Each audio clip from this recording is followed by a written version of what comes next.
Welcome back to Chalestra, realm of water. Your ship has landed on a beach which rises to a dark cave in the rock wall. A shimmering city lies to the west. You notice that your stone you're holding has started to glow a faint green. It also tingles a bit in your hand and makes the hairs on the tip of your nuts stand. Some nice clear water here. Let's go ahead and fill our water bottle up with it. You fill the bottle up with water.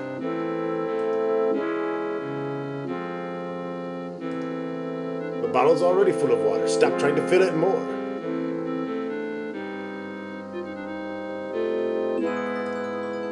You walk towards the cave, but as you get closer, you begin to feel fear gnaw at your insides.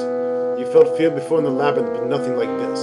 There's nothing around to inspire such terror, but every step you take toward the cave makes you want to claw your eyes out. Before you're halfway there, you collapse on the ground. Magic, you reason. It must be magic. Alright, fine, we won't go that way. A thick wall surrounds a city-sized glowing dome. In front looms a gate, upon whose door is a huge graven spell. You get the distinct impression that you are being watched.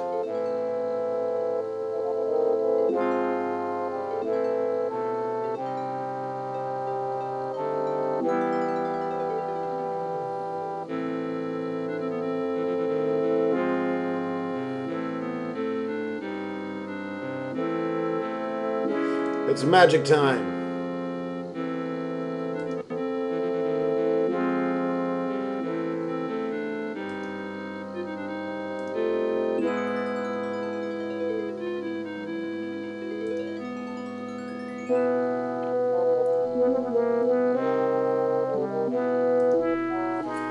You transfer the symbol of the rune bone onto the city gate. Immediately the rune appears at the end of the spell, modifying it from a powerful ward into a possession spell. Since the possession spell has none of the qualities of a warding spell, the magic dome falls away to reveal the glistening capital city of the Sartan. The sight takes your breath away. You find it very hard to regain your lost breath as you are struck by a wave of terror. All the glimmerings you've experienced before this are nothing compared to the fear that grips you. You've never, ever been so afraid. The sheer emotional impact throws you to your knees. Blood rushes into your ears. A shriek emerges from the depth of your being. In the labyrinth, you are used to your fear to your advantage. It made you quicker, smarter. This fear is unreasoning. You can't control it. You can't use it. You don't even know what's causing it. Wild-eyed, you almost break your neck swinging your head around trying to spy the source. It isn't long in coming. A black taloned claw strikes your back and sends you sprawling into the sand. You twist around but cannot rise. You stare into the blood-red eyes of a dragon. They show your death, and you can but gibber in response. Ah, a patron. I hope that if I let you live and watched for a while, you would succeed where I have failed for so many years. And you have. You have opened the city to me. My magic was useless against that infernal spell. But you understand those mystic runes. You changed it somehow. I am grateful to you, patron. In return, I will give you a quick death. Painful to be certain, but quick. You find the words completely fail you. You lie helpless, trembling under the claw of this dragon. He rears back, inhaling. Flames leak from his nose and mouth. When he appears about ready to loose his fiery blast, something catches his eye. Immediately, he curtails his attack to stare at the brightly glowing stone that Zifnab gave you. What is this? This wasn't made by that puny rune magic that you use. How did you come by it? You can't even form the first word for an answer, and it seems the dragon doesn't really expect one.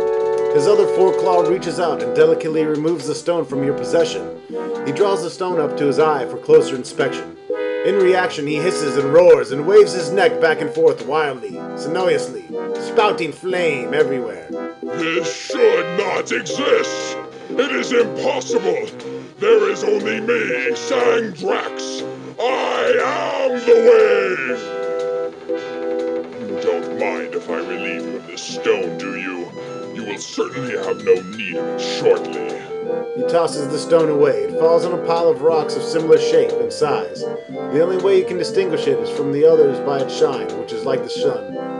Suddenly you notice of a furry form splayed on the ground. You realize that your dog has been silently crawling towards you on its belly, braving the aura of fear that keeps you helpless. Every inch is a struggle, and it seems that any second the dog will bolt, but it keeps coming. When it gets near, a quiet whimper escapes its throat, barely audible, but loud enough to attract the attention of the dragon. This is your rescue? A life form lower than yourself? I will give it this. The dog is certainly braver than you, patron.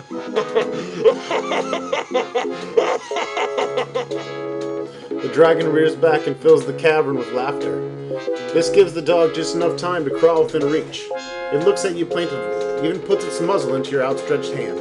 Perhaps the dog is wishing you a fond farewell. It knows what is about to happen. I was simply going to kill you, but I've reconsidered. I won't merely end your life, patron. I will eliminate every trace of you. I am going to destroy your soul. You will no longer exist on this or any other plane. You should not have brought that stone into my presence. Prepare yourself for oblivion, patron. The dragon rears back again. You assume that no distraction is going to keep it from completing its task this time. You take one look at your struggling companion and draw some strength from his bravery. You might have to do something. If only you can figure out what to do.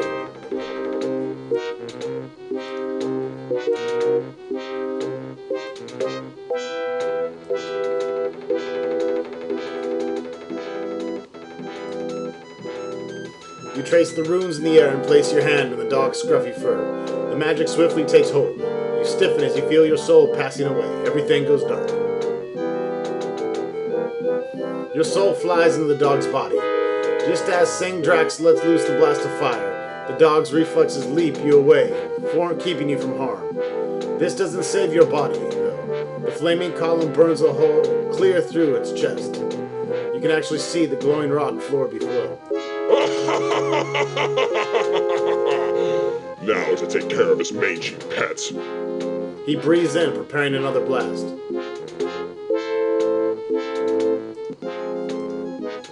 You bolt into the city, narrowly missing the dragon's second torrent of flame. Scared almost out of your mind, you dart into the cluster of buildings. You pad into narrow alleys, twisting side streets. Soon you feel you might have lost the dragon. You wander into an open building. Robed figures are filling the seats around you. They are all moving, yawning, as if just awakened. A man in front notices you and approaches. What do we have here? A dog? I haven't seen a dog for ages. But then again, I've been asleep for that long. Hello, boy. I'm Samah. How'd you get in here? Did you come with the Sartan forces from the other realms? This dog is no dog. It is a vessel for another's soul. The soul of a patron. The councilmen gasp and yell, but Samah waves his hand and the room quiets. We found no other Sartan, no rescue forces. All we discovered were the charred remains of one man and these items. They dump the items onto the floor. Friends, we have a very unusual situation. Our ward has fallen. This roused us from our slumber as predicted. But instead of greeting the Sartan rescue forces as we expected, all we find is a dog carrying a patron's soul. We need answers, and the only source is this patron. While he exists inside of the dog, he cannot communicate. I suggest that we restore the patron to his original form so that we can question him. Bring a patron here? To our very heart? Have you forgotten that the patrons are our mortal enemies? I say leave him in the dog's body. Soon he'll forget he ever was a patron, and he'll be no threat to us. Do you know what is happening out there? Where are our fellows? Why is this patron here?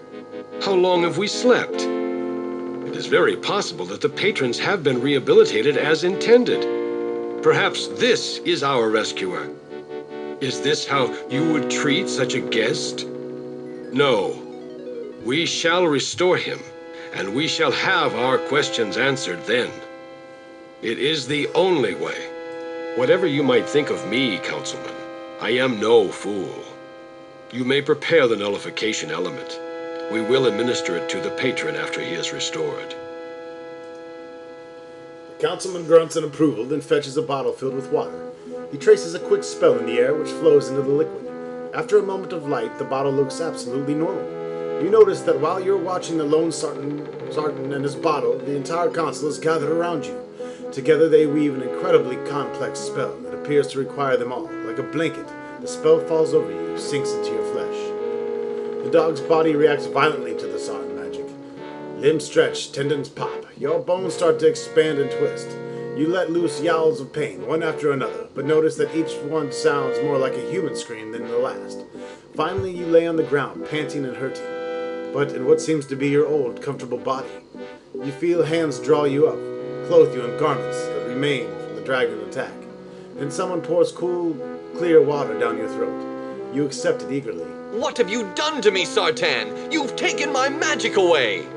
Calm, my friend. What we have done is temporary, and for your protection as much as ours. You have imbibed some nullified water. This eliminates all of your magical possibilities. While you cannot bring any possibilities into this reality, neither can any be placed upon you. This means that although you cannot cast any spells, you are invulnerable to others' magic as well. You have been nullified. It will continue for only as long as we need to question you. Now let us begin. Who are you? Why are you here? How did you get into the city? Aren't you the same Samah who originally sundered the world? Who banished my people into the labyrinth? Yes, I am that. I know that you can't understand this, but it was all necessary. It was part of a larger plan. I'll explain everything after you tell me what you know.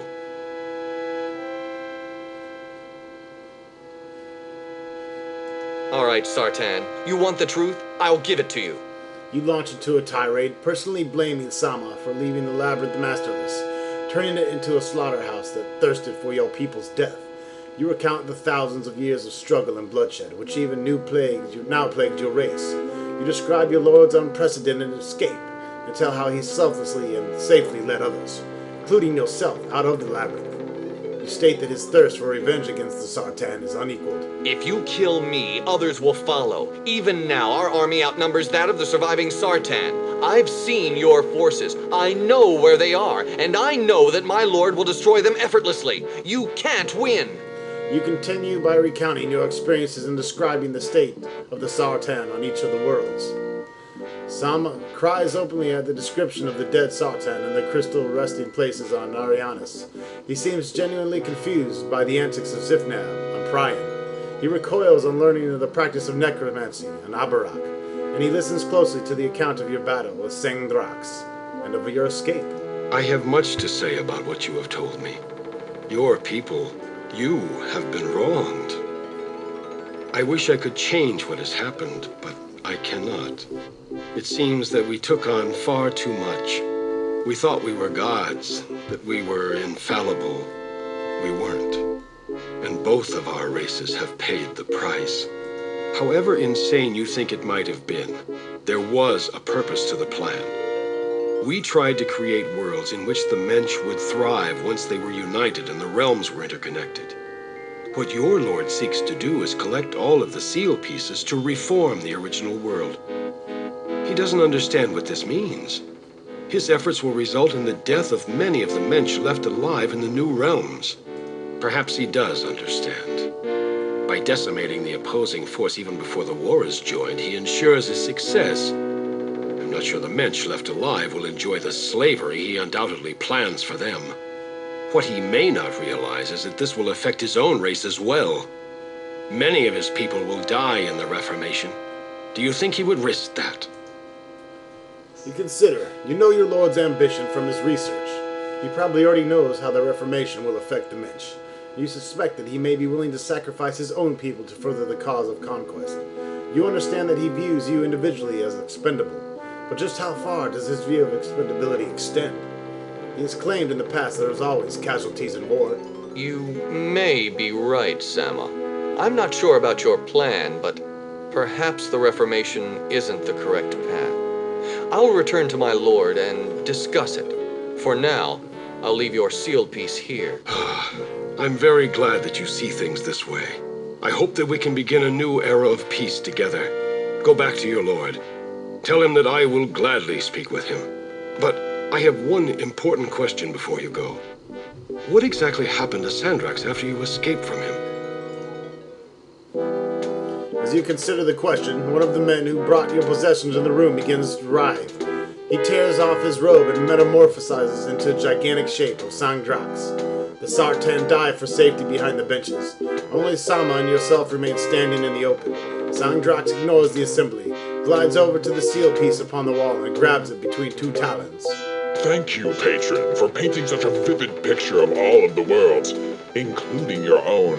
That lovely place called the Labyrinth. Definitely a realm after my own heart. You see, I feed on fear and chaos, and I can't see a better way to produce such things than by allowing your lord to proceed with his plan. However, since you appear to have lost your nerve, I'll have to take your place. Your lord trusts you, does he not? Especially when you are doing what he wants. I shall take your ship, go to the Nexus, and deliver this seal piece to him. I'm guessing that it will complete his collection. Then I shall lead him to the Vortex where he can perform the rite of reformation. I'm so sorry you decided to turn against your lord. I'm sure that he doesn't view traitors in a very good light. Oh no, the dragon's taking over my body! I do hope you won't die in the ensuing chaos. All of you. I'd love to meet you again. We have much to discuss, and an eternity of pain during which we can discuss it. So the dragon's basically turned into the exact same appearance as me and plans on carrying out the Reformation and helping Tsar. Only after the dragon has left do the consummate emerge. Samah clenches his jaw and forces himself to stop shaking. Can't you stop Sang-Drax? No, I'm afraid not. His magic is too powerful for us to oppose. When we first arrived here, we built this city and placed the Mensch inside the other sea moons. Stone-enclosed islands much like this one. Shortly thereafter, Sang-Drax appeared. We don't know where he came from. Unprovoked, he launched an attack against us. He never destroyed us all, just killed a few people. But it was enough to keep us scared and confused. We never had a chance to defeat him. He commands some form of magic that is foreign to us, more powerful than the rune-based magic that we use. We erected the ward around the city as a last-ditch effort against him. Evidently, it worked. The ward was designed to keep out all foreign magic. Since he consisted almost entirely of pure magic, he could not enter. We decided to enter our sleep capsules. We expected that when the others had learned that we were in danger, they would gather here to help us defeat Sang-Drax. We keyed our awakening to occur when the ward had fallen, assuming that it would happen only when the other Sartan had arrived. We never dreamed that thousands of years would pass before the ward fell. Now that it has, Sang-Drax is loose. Not only is he a threat to us, but with your ship, he has access to all of the worlds. And if he succeeds in causing the Reformation, we'll all probably die in the process anyway. You know, Zifnab gave me a stone to use against some ultimate evil. Do you think this might prove effective against Sang-Drax? I don't know. Tell me about it. Describe the It stone. sounds like this might be some other kind of magic. Perhaps made from the same source that created Sang-Drax himself. It may be that Sang-Drax is vulnerable to it. Where is it? I didn't see it along with your possessions. Sang-Drax got hold of the stone and tossed it into a pile of rocks which look exactly like it. I don't have a clue which one it is. I'm afraid I can't help you there. I never saw the stone to begin with, so I wouldn't be any help in finding it now, lost among similar rocks. I do hope you're able to get it back, though. Judging from the way Sang-Drax reacted to it, it sounds as if that stone is our only hope to defeat the dragon. Why wasn't I affected by the dragon's aura of fear? It sure had me in its grasp last time I encountered it. That's because you had been nullified. Remember, nullifying water eliminates your vulnerability to magic, as well as your ability to cast spells. Sang-Drax's aura of fear didn't affect you because no magic could affect you. If that's so, why didn't you all tank up with the water and go after him? His magic wouldn't do a thing against you. This is true, although we would be helpless as well as invulnerable. While the water was in effect, we would not be able to use our magic against Sang-Drax. We could only confront him physically.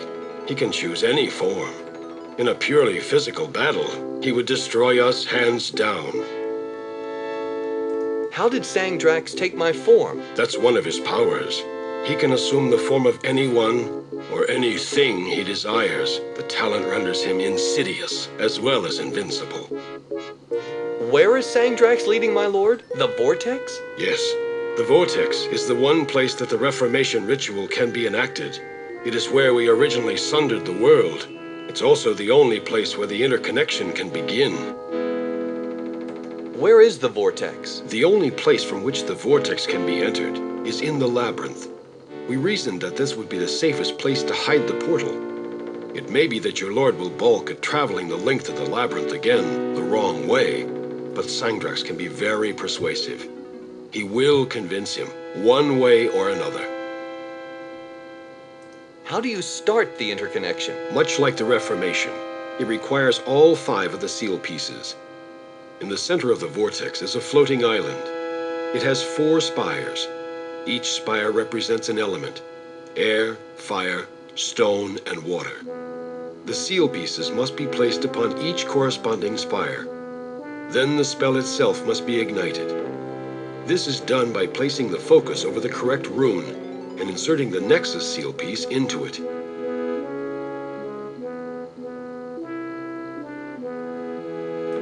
Which is the starting rune for the interconnection spell? It would be too difficult to describe. Though I will tell you that we left the focus over that rune.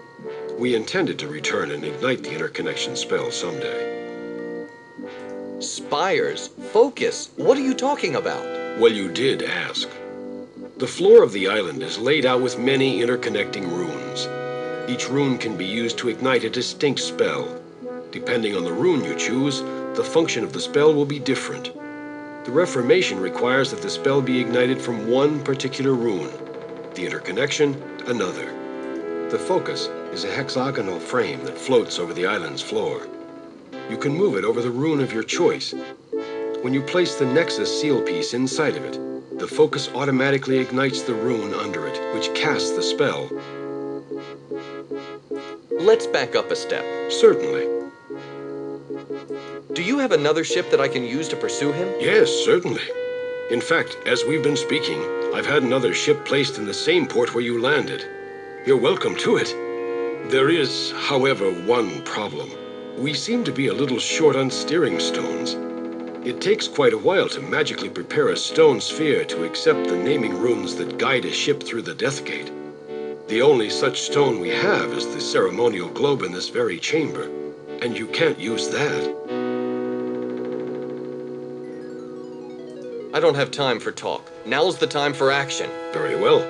If I can be of any further assistance, do not hesitate to ask. All right. That was a good bit of information we got from Samah, and we've also learned the no water spell from him as well. You get behind the globe and push it against with all your might.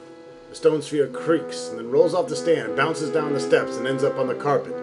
There it slows to a stop. Impatient, the councilmen regard your antics with obvious annoyance. Hey, sorry about your luck, buddy. It's magic time. Reality Pocket.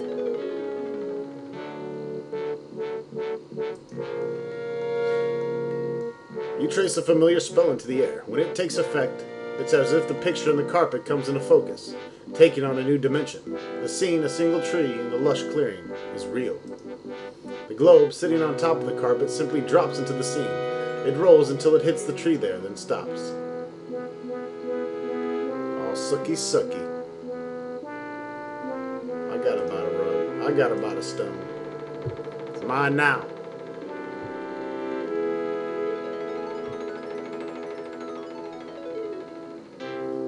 Alright. We're gonna also make some null water for ourselves here. So using the bottle of water we have, cast null water on it. The spell surrounds the bottle of water. After a few seconds, it has done its work. Although the water looks the same, you know that it has the magic nullifying effects that you experienced earlier.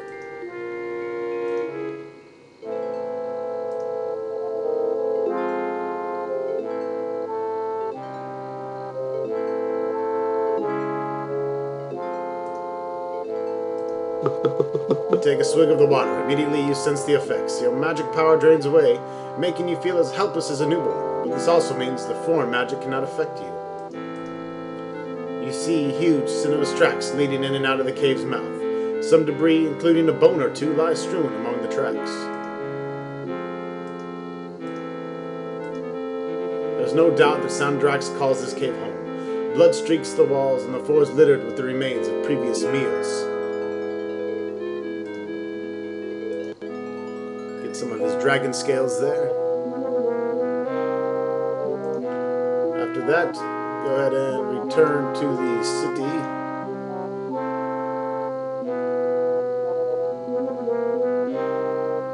And put the scales on the rock pile.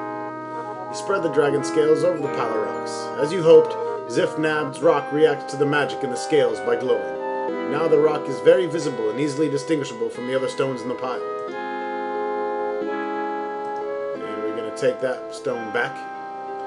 You take the glowing stone from the pile of rocks. The nullifying effect of the water wears off. Once again, you can cast spells, but are vulnerable to others' magic as well.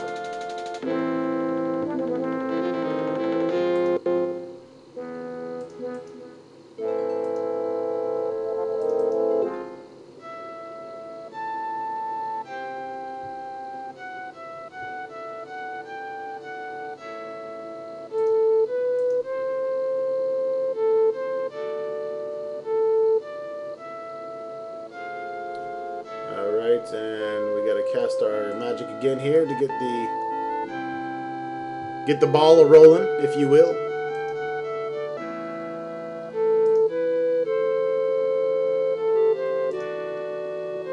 You trace a familiar spell in the air. When it takes effect, it's as if the picture on the carpet comes into focus, blah blah blah. The scene, a single tree in the lush clearing is real.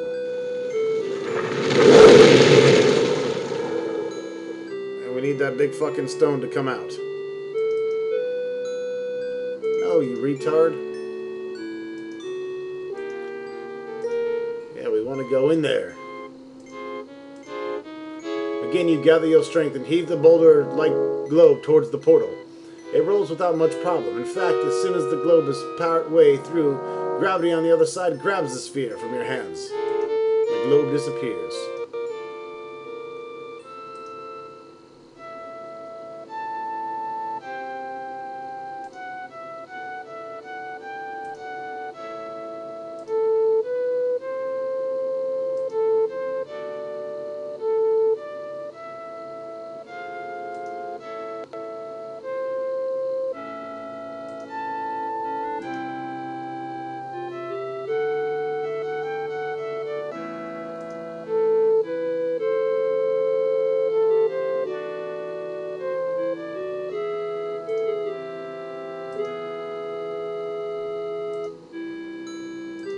God damn it.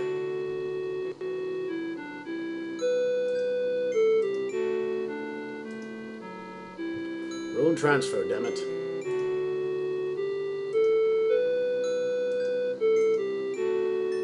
And now we can use this to return to the Nexus.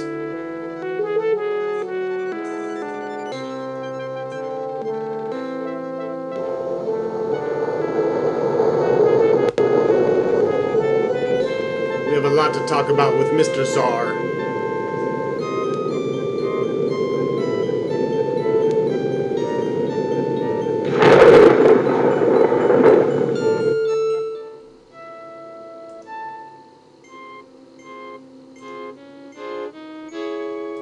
Where's he at? We'll take the history book here. Uh-oh, it's book reading time. History of the Sundering.